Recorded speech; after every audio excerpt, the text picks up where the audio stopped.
It's the Let's Go Eat and Drink Show with hosts Jimmy Santangelo and Bill Allred.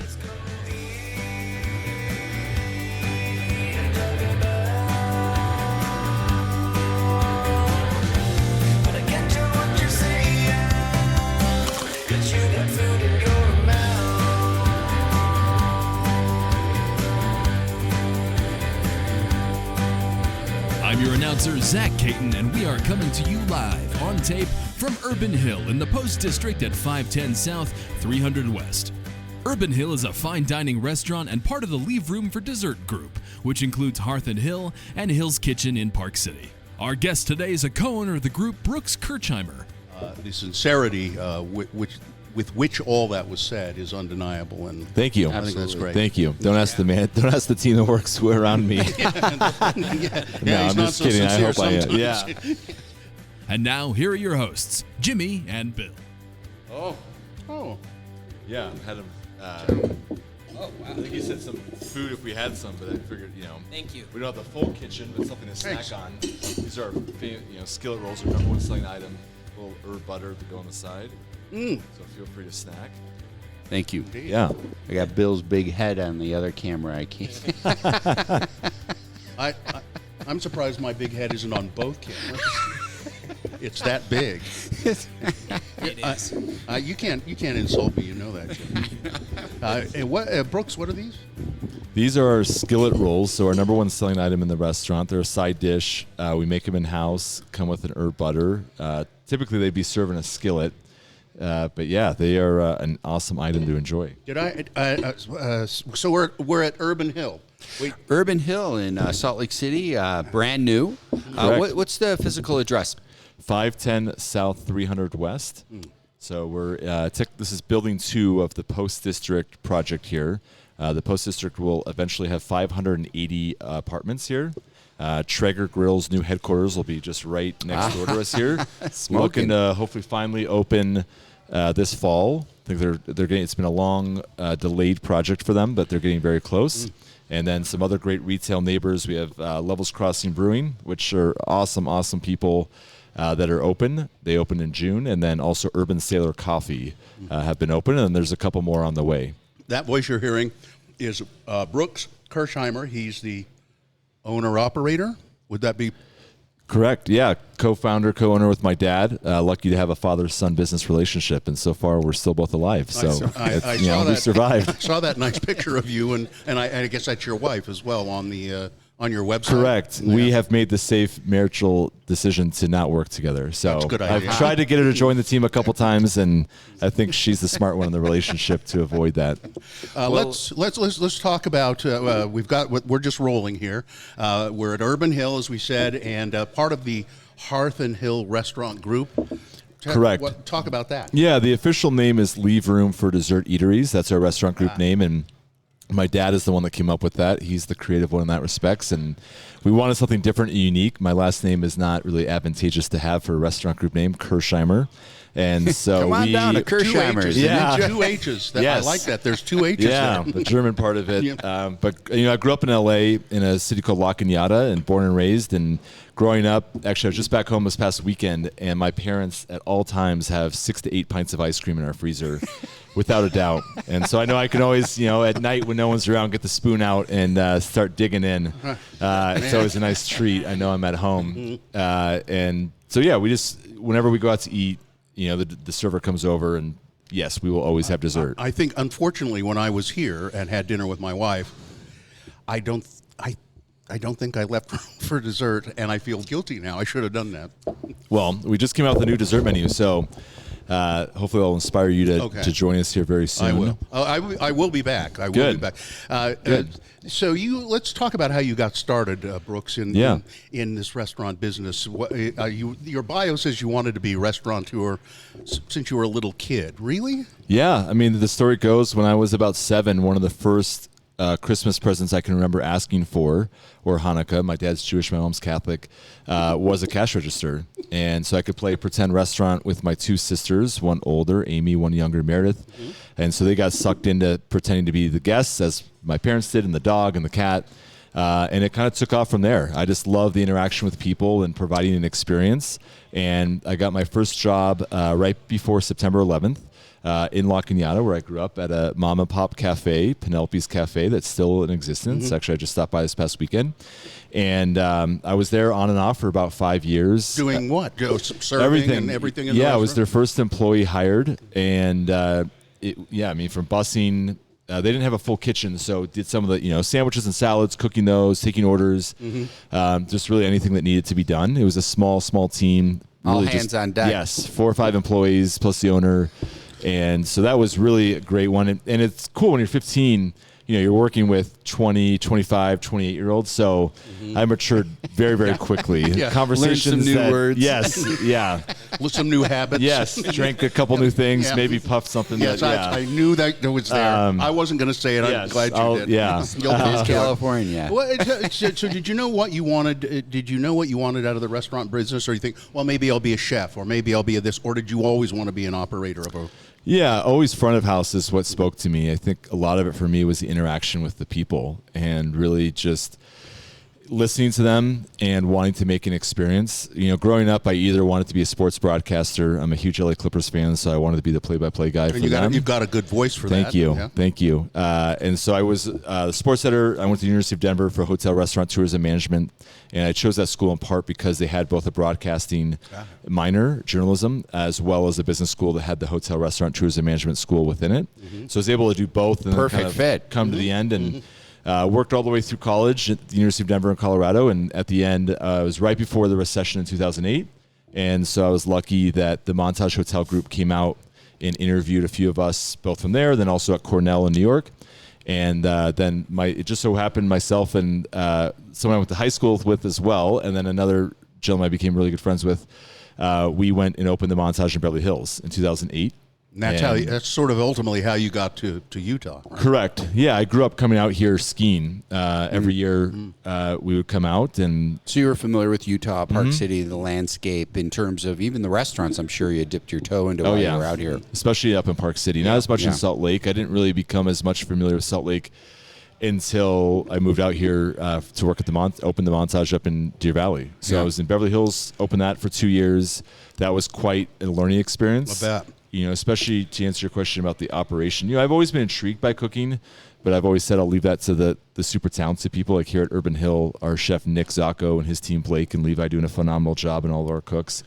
And Beverly Hills was big because I had just graduated and the recession was happening, and so here I was making peanuts compared to all the other managers. So I had the safest job in the hotel, but it was also sad at the same time seeing all these people get let go. But it was advantageous for me because then I was put into positions of growth. And it was cool because the Montage was really just blooming. And so we had people from the Dalai Lama, Meryl Streep, Judge Judy would stay there to tape all of her shows. She lives in New York. Jay-Z, Beyonce, Stanley Tucci, you name it. And so I was at the rooftop restaurant for the first year. And then I think a big kind of aha moment in my career was about a year in. We had this one older couple that would stay at the cabana up on the rooftop, and they would come every day, retired, older. And I'll never forget walking up one day and they said, "Oh, so you're getting moved to room service?" And I said, "Excuse me?" And they said, "Oh yeah, we hear that you're being transferred down to room service." Obviously news to me. And it was a big wake-up call.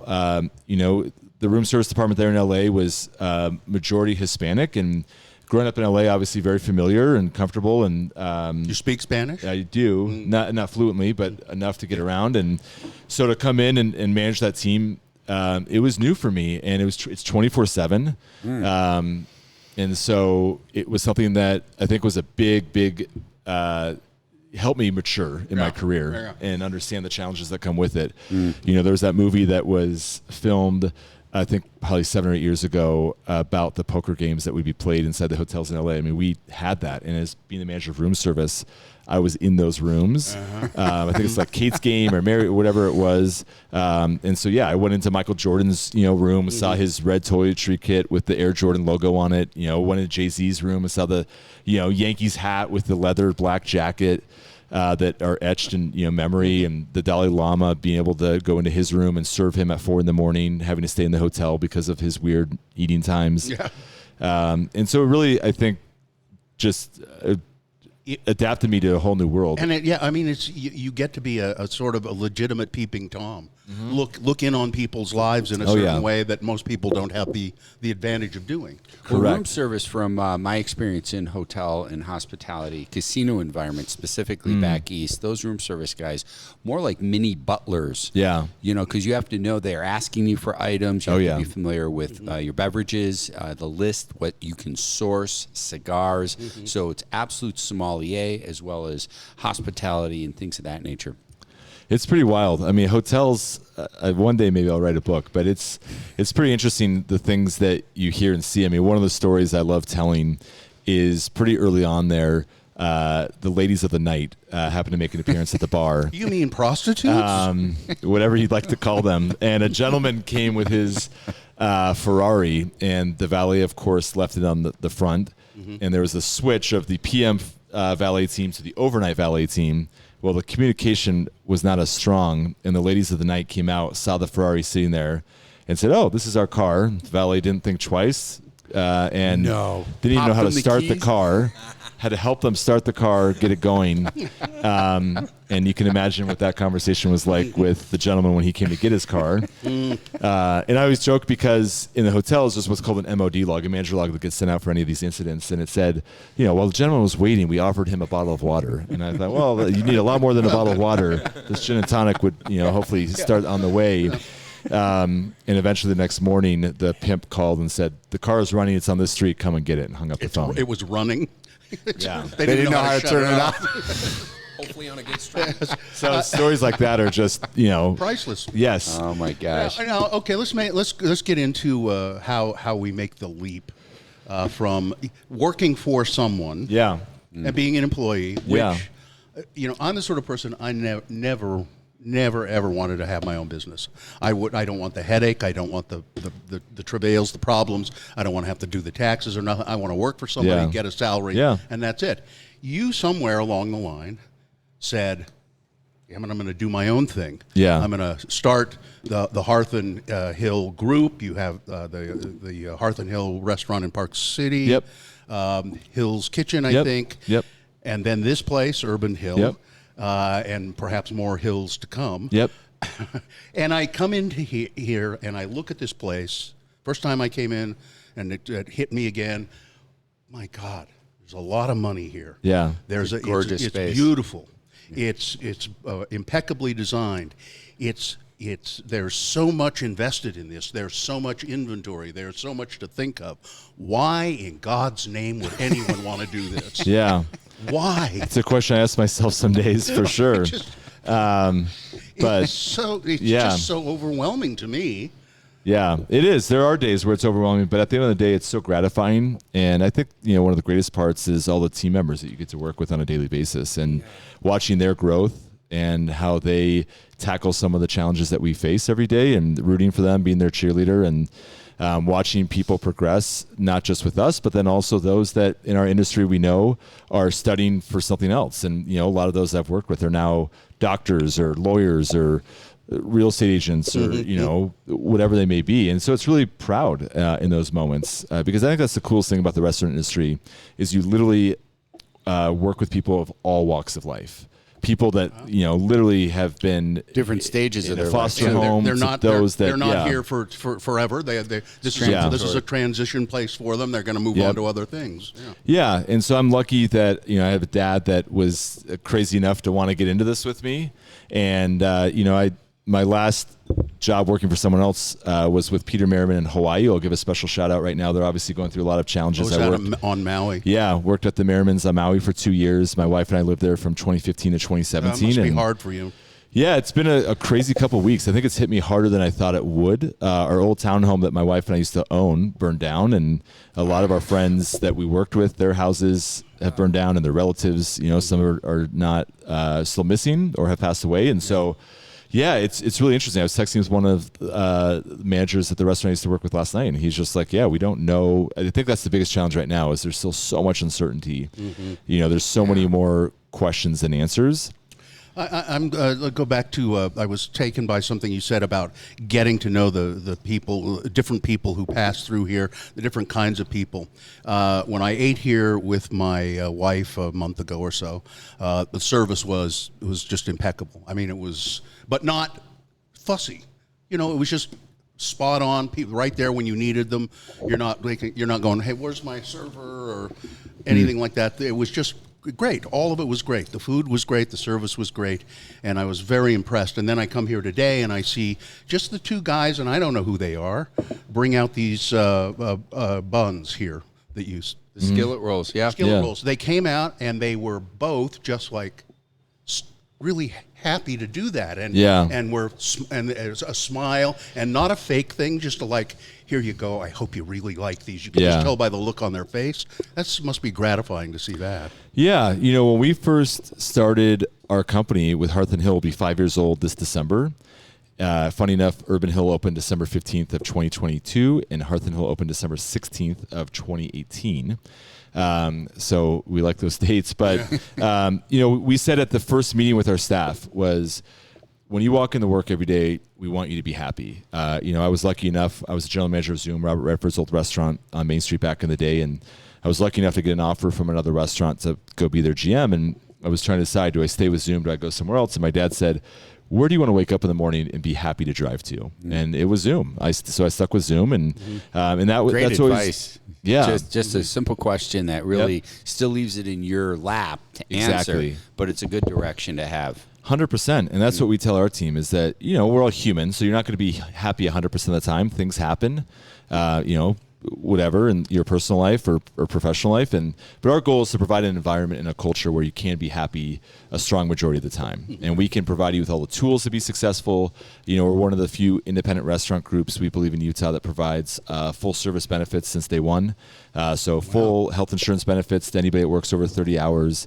We 401k program with a match after a year of employment, PTO for all of our managers. That's not typical, is it? No, it's an extra expense that certainly adds up. Yeah, it adds up. You know, we offer a free family meal to all of our hourly and manager associates every single day to ensure that they're fed. A cash bonus at the end of each year to all of our hourly associates, depending upon how long they've been with us. So the longer they've been with us, the more they get. So yeah, for us, it's about a culture of appreciation and respect and professionality. I think a lot of things that our industry woke up to during the pandemic, but we strove to accomplish before the pandemic and be different. And we take our independent brand very seriously and our culture, and take those that work in it very seriously. That don't, you know, we don't want people to damage it or ruin it, because we, you know, like those gentlemen that you just saw and others, we want them to feel welcomed and happy and respected, no matter who they are or where they come from. That's really important to us. Investing in your people, they'll invest then in their work and be happy. The names, the word hill is in there quite a bit. Let's explore that. No relation to. There'll be more hills to come. Yeah, I think we kind of ran with that. Our initial architect designer that did the Hearth and Hill up in Park City 5 years ago, a firm out of Long Beach, California, came up with the name Hearth and Hill. We liked it. There's a restaurant in LA called Hearth and Hound that we kind of drew some inspiration from. Yeah. We like the two names. You know, coincidentally, HH, as you mentioned, Bill, our last name has two H's in it. And so then we kind of, when we were coming up with the names for Hill's Kitchen and Urban Hill, we just stuck with it. You know, it has that identity that people can identify between the different restaurants. Yeah. We'll have our first duplicate, Hearth and Hill #2 down here in Sugar House. It was supposed to be open by now. It's where the big fire was last fall in the Sugar Alley building across from the Whole Foods and Barnes & Noble on Highland there. They're rebuilding as we speak. And so we're really excited. We've stayed committed to them. And so Hearth and Hill Sugar House will open hopefully at the end of 2024, if not early 2025. We're committed and excited to have our fourth restaurant. So that will make us 2 in Park City and 2 down here in Salt Lake. Will it be? It'll be different from this restaurant, though. Yeah. So this is Urban Hill, a little bit more elevated dining, fine dining, as we like to say. Urban Hill Woodfire Grill, chef curated menu, dinner only at the moment with brunch on Sundays. Looking to expand into lunch in the near future. Where Hearth and Hill in Sugar House will be very similar to the Hearth and Hill we have in Park City. I got it mixed up in my mind. Yeah, lunch and dinner, brunch on the weekends. A little bit more casual up there. We have our burgers and pho and mac and cheese and hummus and burrito tacos on the dinner menu. One of my favorites. So a little bit more casual. Hearth and Hill's rocking. I love it up there in Park City when Park City Food and Wine Festival coming up. All the winemakers are like, where should I go? I'm like, you gotta go to Hearth and Hill because it's just dynamic wine menu up there, a beverage program with Michael, and of course Bijan. A shout out to him here managing this. He was terrific when my wife and I ate here. He is. We're really lucky. I mean, as you mentioned, Mike Fayad, our GM up at Hearth and Hill, extremely talented, knowledgeable. And then Bijan, who many know here in the Salt Lake dining scene, also in the same respect, very knowledgeable, especially in the craft cocktail world. Well, this is on the beverage side. I'd like to raise a glass to my colleagues there, to Michael, Bijan, and of course, the whole crew. Of course, to you, bro. All the hard-working bartenders and servers, busters, dishwashers, cooks, everybody out there that makes it all go around. And I would just add, to the culture piece. I think a lot of it is listening to people and. Also saying from the service aspect that you mentioned, Bill, that we've really been focused on recently is genuine hospitality. We think that during the pandemic, it really, I'm sure a lot of people can relate. It went through some interesting phases where for the first few months when we were all reopening or doing just grab and go as we were up at Hearth and Hill, people were, writing all these 5-star reviews and, oh my gosh, how can we support you? And then it was like a year after the pandemic, a light switch flipped and it was like, boom. The reviews started to become a lot tougher. People became a lot more aggressive in their demeanor or just very blunt in their responses, hiding behind the keyboard, which I think all in the industry can relate to. We would love for you to come talk to us and help you get it. And so our focus here has been just genuine hospitality. How can we not just be order takers, but really provide you with an experience? Because, we don't know what the economy holds ahead. I know we've all been listening to the news and hear different things. And so in our mindset, how can we make it that, all right, you go out to eat now 3 nights a week, but if the economy comes down, maybe you're going to go down to 1. How do we become that one, whether it's Hearth and Hill, Hill's Kitchen, or Urban Hill, that you go to on a weekly basis, or at least every other week basis? Tell me, you must have done, you looked at the Salt Lake scene before you fully committed to this. Correct. And looked around and said, what is lacking? What can I bring to the dining scene that's not here? Did you do that? And can you kind of explain that? Yeah, I mean, I think, as Jimmy knows, we're really lucky to have a great dining scene here in Salt Lake City and one that is expanding on a daily, weekly basis. And we're honored to be a part of it, humbled because of a lot of awesome chefs and owners and mixologists that operate in the city here. It is quite amazing. Yeah, we're really lucky. And I think there's still a lot of growth to come to get it to where I think we all want it to be, but we're getting there. And have optimism that we're all working hard to, bring in our own concepts or to change up things. But, I think we looked at Salt Lake, obviously as a big economic area, a lot of growth, a lot of construction, as we all can see right out the window here. And then, secondly, a little bit of growth in the food scene. We wanted to bring, we really didn't know this concept until we signed the lease here. We knew that we wanted to do maybe something more of a steakhouse, grill. Didn't really end up being either, more of just kind of the wood-fire grill inspired curated menu that Chef Nick, who was with us for over a year before we opened here. We're really lucky to have him out of New Mexico originally and then Las Vegas, and then was up in Park City working for Tupelo team up there, Chef Matt, for about 3+ years, and he's done an amazing job with us. I saw he worked for Bobby Flay, I think, in New Mexico, back in Vegas. Exactly, but we think Salt Lake, one of the things too that always kind of got on my mind is there's so many chain restaurants here in Salt Lake.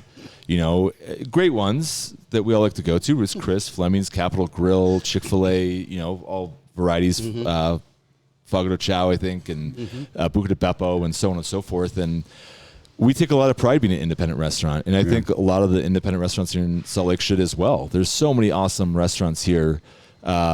And I feel bad if I were to mention just a couple, missing out on some others. But they're awesome. And as I said, we're humbled to be a part of with them. But so we were attracted to be an independent restaurant down here to provide a non-corporate chain feel and really authentic, that people could know that they're supporting a Utah-based local company that gives back to the community, During the pandemic, we gave over $20,000 back to the Park City community, and we plan, as we get more and more immersed here in Salt Lake, to, as well as we already have, supported nonprofits and worked at, done food booths at many fundraisers, continue to do the same down here in Salt Lake. And it's really important to us to get back to the community, to know the community, to listen, to understand who the people are that are working with us, around us, visiting us, walking by us. Obviously, there's a lot of challenges that persist in the Salt Lake City, but I think in comparison to a lot of other places in the world and the United States cities, we're pretty lucky to have a beautiful city that has probably the most amazing views of probably any big metropolitan city in the world. But also one that is, clean for the most part and organized, and has some work to go. But I think we'll get there. Sure. Have you figured out where are your people, your customers coming from? There a lot of people come from out of town, and I would bet you get a good portion of that. They look online and they go, "Oh, there's well, that looks good."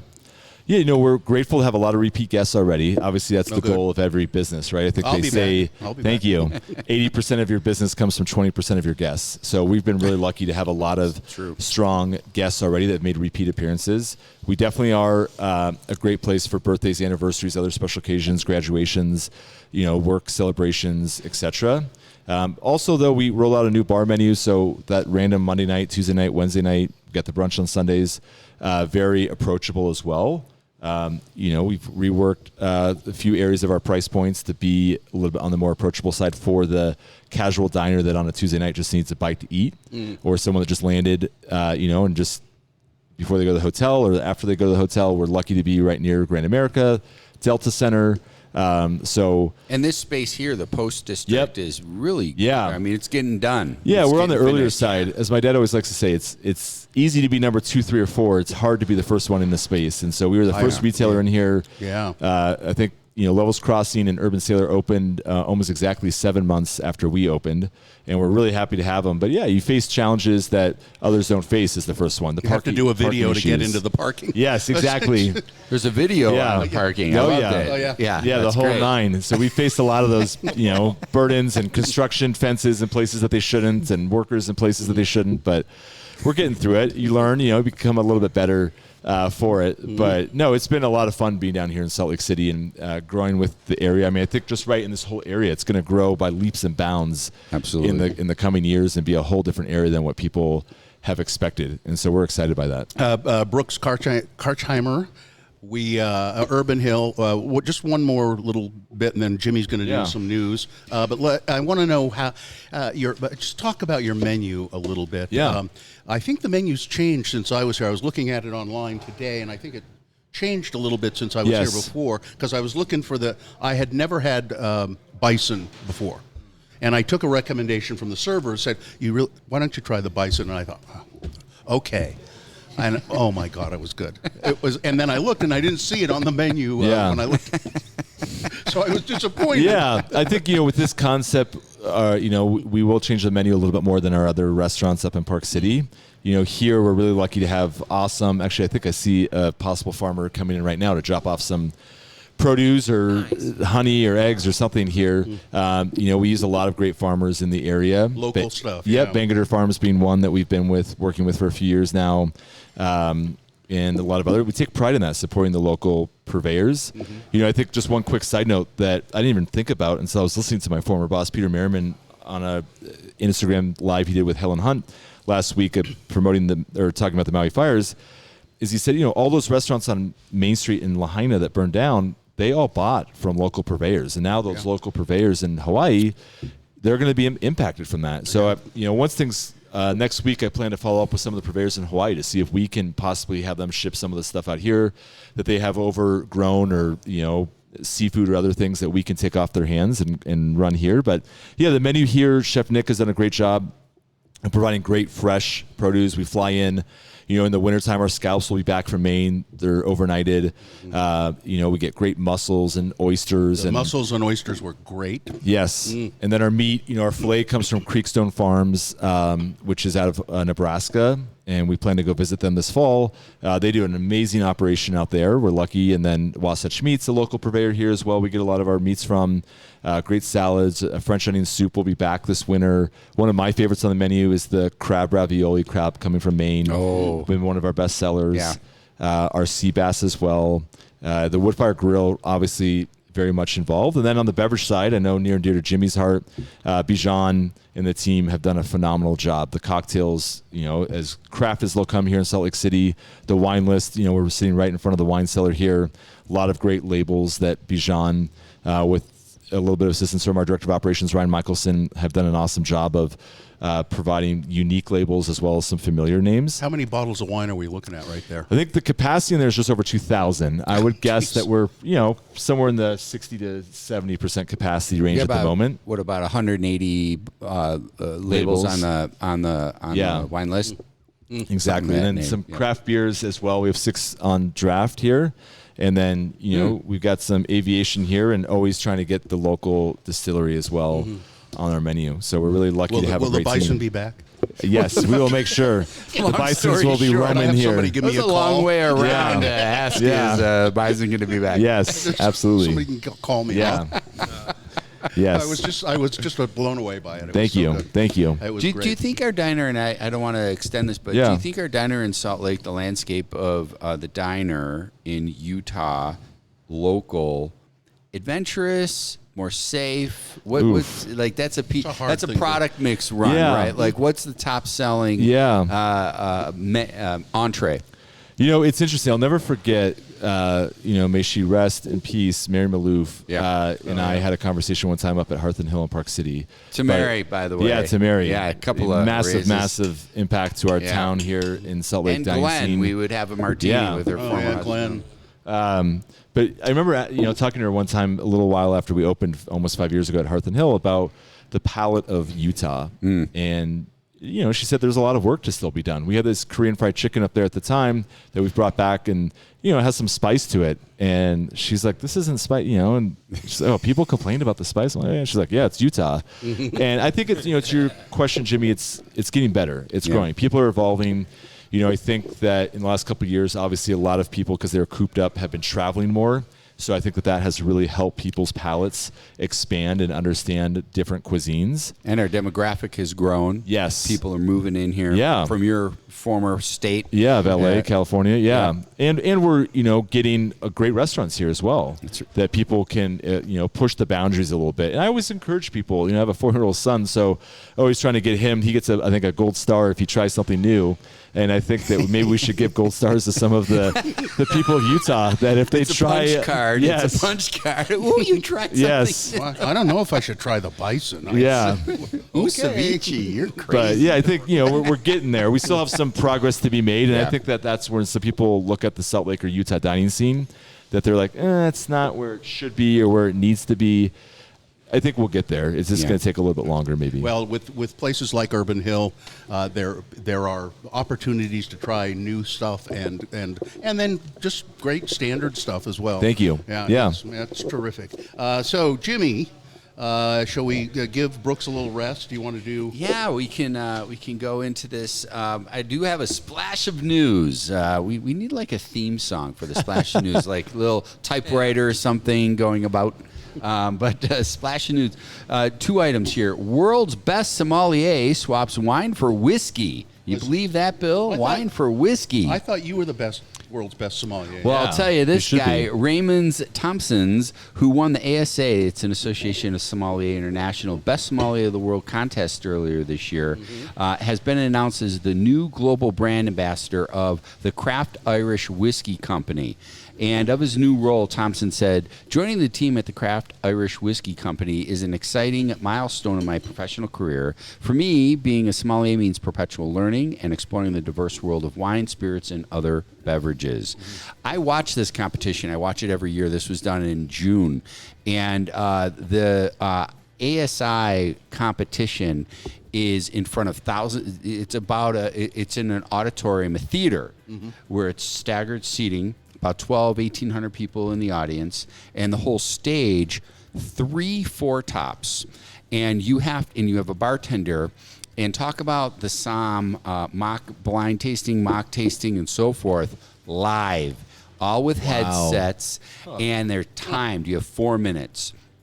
Get into it. Check it out. I loved it. I was watching it again last night, and my son's like, "What are you doing?" I'm like, "I feel like I'm there. I'm nervous for this guy." Would you ever do it, Jimmy? I would love to do it. One thing how do you get to do it? Yeah, you have to. There's varying associations that you just have testing, and then you go up. This started. It was down to 3 candidates to do this stage, the final. And it was whittled down from 68 before that. And to get to that 68, it's just like a big funnel. It's a big funnel of whittling it down. But in terms of a competition like that, I would I love to compete, not against anyone else. It's against myself. That I just love that challenge.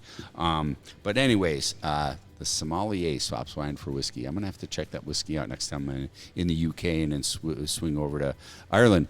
Anyways, next piece of news, and this is really exciting. Whistleblower accuses champagne producer of fraud. A major fraud case in Champagne is set to get underway following revelations from a whistleblower that a producer has illegally produced nearly 2 million bottles of bubbly from imported wine and liquor. Ludovine Janminger, a former employee of Champagne producer Diede Chopin, is accusing her former boss of importing wines from the Ardèche, that's a little wine-growing region out west of Burgundy, and even Spain, blending them with spirits and artificially injecting carbon dioxide before bottling and selling the concoction as champagne. It is understood that around 1.8 million bottles of faux champagne were produced in this manner. The Chopin brand covers 22 labels. But they don't have it here, do they? Not that I'm aware of. And that's your splash of news. Yeah. All right. All right. Well, so now we usually end the interview, Brooks, with this game that Jimmy. You explain the game, Jimmy. So this was back in the mid-2000s when I was working with the Michael Mina Restaurant Group. I was a sommelier in one of their facilities back east. It was Sea Blue at the Borgata. Okay. Yeah, Sea Blue Restaurant. I was the opening som, worked with Rajpar, and all these great people. Unbeknownst to them at the top, on Thursdays, we would either do Dirty Joke Thursday or Flashcard Thursday. Well, you didn't tell me about Dirty Joke Thursday. I got a million of them. Yeah, you would have been a great song. Yeah.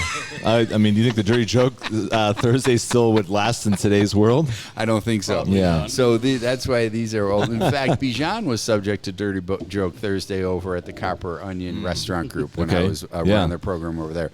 More importantly, so these are flashcards that I would introduce because we had Wine Wednesday for the special wine that we're going to feature that week up until the weekend. And so Thursday I had to fill in the gap to not only revisit Wine Wednesday, but Thursday was Flashcard Thursday. All right. So we'll ask the question. I haven't looked at the answers either, so we'll all get to answer. All right. We'll start with this is a wine question. Okay. We'll do a wine question, then a sex question. And then a wine question, and then a sex question. So this is foreplay. Yeah. All right, so the wine question would be, which of the following is not a type of sparkling wine? Which of the following is not? Okay. Oh, on the heels of our splash of news here. Perfect. Fiasco. That's A. B. Sket. Sekt? Sekt. S-E, is it spelled S-E-K-T? Yeah. Yeah, it's a German sparkling wine. Well, there we go. All right. We're not going with B. we know one. Yeah. Okay. Sorry. C. Cava, or B. Cremant. All right. What was the first one? Because it's the first Fiasco. one. I don't know what that is. Yeah, I was going to say A as well. That's what I would say. Yeah. Not what they would tell you in school. I think school was always D, right? But yeah, we'll go with A.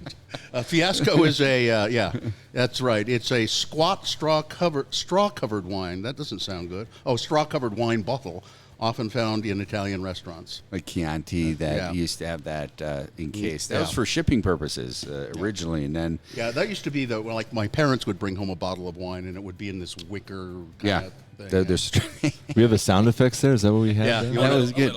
Let's see. Oh, there we go. All right. Very nice. You got it right. Way to go, Dawson. I'm working. All right, this is a sex question. Carnal culture. Carnal culture. Yeah. In true or false, in Jewish Talmudic law. Oh, your father is Jewish. Yeah, I know. Here See we if go. I have the insight here. In Jewish Talmudic law, sex is legal only when a man and a woman have intercourse through a hole in a sheet. Oof. I'm going to say false. I don't know. I think there's this tradition of. I think it's true. I think it's true also. I Okay, think, but okay. I think it's 'cause Talmudic is very old, real old, and let's see what it says. No, it's false. There All you go. right, there we The go. guy with the Jewish father got Yeah. it. Yeah. Yeah. It's a myth. It's a common myth, but it's not true. Jewish law actually encourages sex with no covering between husband and wife as one of the pleasures of marriage. In fact, the Talmud even makes fun of Persians for having sex with their clothes on. Aha. Those dirty Persians. Wow. All right. So we're doing pretty good. We got two more get back questions. to the here. wine question. Okay, here's a wine question. What is the primary grape used in Chianti?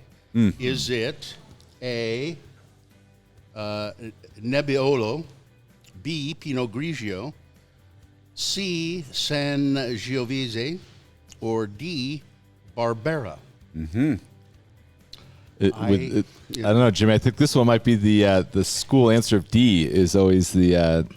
Is it? Well, What do you no. think? So the main grape varietal for Chianti, Sangiovese. Oh, Sangiovese. yes. So Nebbiolo and Barbera were the A and D, right? Nebbiolo and Barbera from the Piedmont And the region. Pinot Grigio is That's the a main white. grape, and it's the main grape for Pinot Grigio. Pinot Grigio up in the north in the Veneto. I had no idea. You are right, Sangiovese. Yeah, Barolo and Barbaresco are from the main grape varietal Nebbiolo. And There we you can go. also have Nebbiolo on its own. Yeah. No, give Jimmy. That's for me. Yes. That's good. Yeah. No, it's. Give Jimmy the applause. Yeah. There you go, Jimmy. Way to go. I'm curious, Jimmy, real quick, because we've had this conversation. I'm just curious, and it doesn't have to relate to Utah, maybe just across the country, the world. Sure. You're a sommelier, but just the value of going through the master court or others, or do you find that it's, someone can just read about it, study it, have an obsession with it or a hobby about it and be just as skilled in it? Yeah, you got to familiarize yourself with. It's such a broad topic, right? And the best lesson, and I'll give a throw out to my mentor Perry Armides, who's still in this market. He's a sommelier, and I said, Perry, I really want to learn about wine. What's my first step? And he said, geography. I'm like, geography? He's like, yeah, you got to know where places are in the world. You got to know how Spain is associated with Italy versus France versus Turkey versus Greece and things of that nature. And that was the best advice I had ever gotten, because then once I understood the location, then the cultural value comes about. Geography, the weather, and all that kind of a thing, and it allows you to then take the information, the mass amount of information, and drop it in to those drawers of cultures and countries. All right, final question, a sex question. How many Americans? Make it quick, Bill. Well, when it comes to sex, that's the only thing I can do. Oh, hey. Where's the sound effect for that one? Yeah, but yeah. There you go. There we go. How many Americans in their 80s have sexual activities at least once a month? Ooh. At least once a month. Americans in their 80s. A, 3%, B, 13%, C, 23%, or D, 33%. D. What? I'm just thinking of retirement homes. Like You're saying- it's probably D. You're B? No, D. D. Like the most. So 33% I'm going to say have sexual activities. 13. On the low end side. Yeah, I'm gonna go B. B, I 13. think I'm with Brooke. I think I'm with Dawson. I think more than you think. Okay. I think All right. I don't want to. All right. 33% Maybe I'm at least once a maybe I'm month. speaking from personal experience. 23%. So we're all 23%. Yeah. Among seniors, the ladies say that they get less action, 18%, than the gentlemen, 27%. And this Hound seems to me, dogs over there. Yeah, wow. This seems to me like they did take this survey at a nursing home. They're also less satisfied. More than 1/3 of men this age are happy with how often they have sex, compared with only 1/4 of women. That's a shame, Huh. according to the 1998 Council on Aging study. not for lack of interest. As women age, their partners are more likely to be ill, die sooner, or go out with younger women. Oh, So we need an updated survey. This is from '98, so we're just 25 years behind, but that's okay. This reminds me of a Ferrari should be in this from Yeah. Yes, full circle. Well, I think that kind of this has been great. Thank you. Brooks Kirchheimer, I say that right, don't I? Kirchheimer. Yeah, you can say however. Kirchheimer. No, thank you for having me here. We're honored, and I just end by saying, huge thanks to our team. We have about 170 associates now, and we're grateful for every single one. I tell a lot of them that this was my dream to have my own restaurant one day, and for them to fulfill it every day. And to hopefully fulfill some of their dreams and their aspirations, and to help them achieve their goals in life, personally and professionally. It's something we work hard, tirelessly for every single day. But I'd also like to say thank you to all those in the industry here in Utah and beyond. It's been a challenging last few years, and we've got so many great and talented individuals in our industry. And we just remind everybody to be kind to one another and to take a moment during those more challenging experiences that maybe a restaurant is short-staffed or the food that you wanted is out, to just take a deep breath and know that we're all human, and hopefully we can go about providing them feedback in a professional and respectful manner that they can learn from, because we all can embrace feedback and get better from it, but also just understand we're all just trying to work hard to make it the best we can be, and so be understanding to that. So, yeah, thank you. I really appreciate the time that you guys coming in here. I would say, just sitting across from Brooks, that you look at a person and you hear how they talk, and you see the sincerity with which all that was said is undeniable. And thank you. I think that's great. Thank you. Don't ask the man. Don't ask the team that works around me. I'm just kidding. I hope I am. Yeah. Brooks Kirchheimer, thanks so much. Yeah, thank you. Urban Hill, what a great place. Thank you. Thank you so much. Thanks. Yeah, I hope to see everybody here soon, and we'll hopefully do this again. Thank you. All right. Cheers till next time. Cheers. Yeah, cheers. Thanks for joining us for another episode of the Let's Go Eat and Drink Show with Jimmy Santangelo and Bill Allred. Comments, questions, or angry complaints to the management should be directed to the Let's Go Eat Show at gmail.com. The Let's Go Eat and Drink Show is produced by Dawson Dow, who is, out of PTO. The Let's Go Eat and Drink theme was composed and performed by Doug Wild. I'm Zach Caton. Goodbye and good riddance. I didn't mean that. I'm sorry. Please come back.